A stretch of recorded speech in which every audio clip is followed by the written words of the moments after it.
ஓம் ஸ்ரீ குருப்யோ நமஹ. இன்றைய இறையமுதத்திலே நாம் பார்க்க இருக்கும் ஸ்தோத்திரம் இந்திரனால் அருளிச் செய்யப்பட்ட லக்ஷ்மி ஸ்தோத்திரத்தைத்தான் இன்று நாம் பார்க்க இருக்கிறோம். இதனை தினமும் ஜபிப்பதினால் ஸ்ரீ மகாலட்சுமியின் பிரசாதம் பரிபூர்ணமாய் உண்டாகும் என்பதில் எந்தவித ஐயமும் இல்லை. பாருங்கள், இப்பொழுது அந்த ஸ்தோத்திரத்தை பார்ப்போம். ஸ்ரீ இந்திர உவாச்ச நமஸ்தேஸ்து மகாமாயே ஸ்ரீபீட்டே சுரபூஜிதே சங்கசக்ரகதாஹஸ்தே மகாலக்ஷ்மீ நமோஸ்துதே.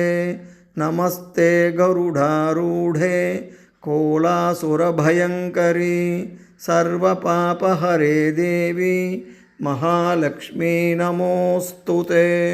सर्वज्ञे सर्ववरदे सर्वदुष्टभयङ्करी सर्वदुःखहरे देवी महालक्ष्मी नमोस्तुते.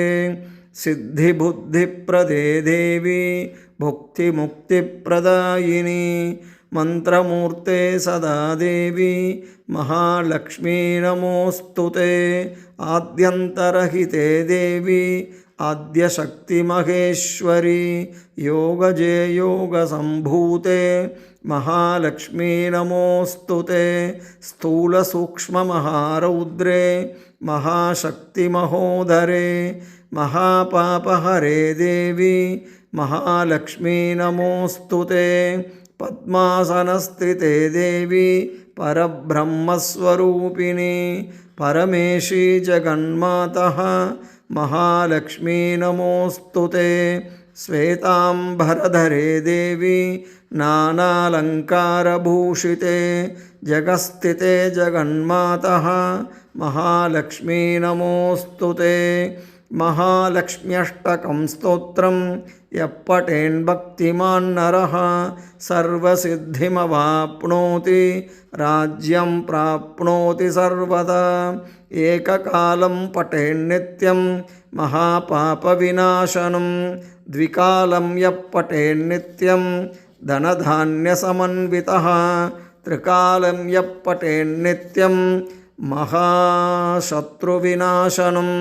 महालक्ष्मीर्भवेन्नित्यं பிரசன்னா வரதா சுபா.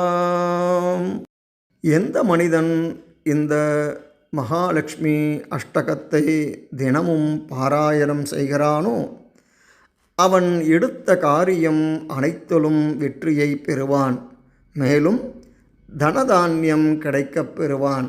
அது மட்டுமல்லாமல் சத்ருக்களை வெல்லும் திறனையும் அன்னை மகாலட்சுமி அருள்வாள். அடுத்த பதிவிலே இன்னொரு ஸ்தோத்திரத்துடன் உங்களை சந்திக்கிறேன். நன்றி, வணக்கம்.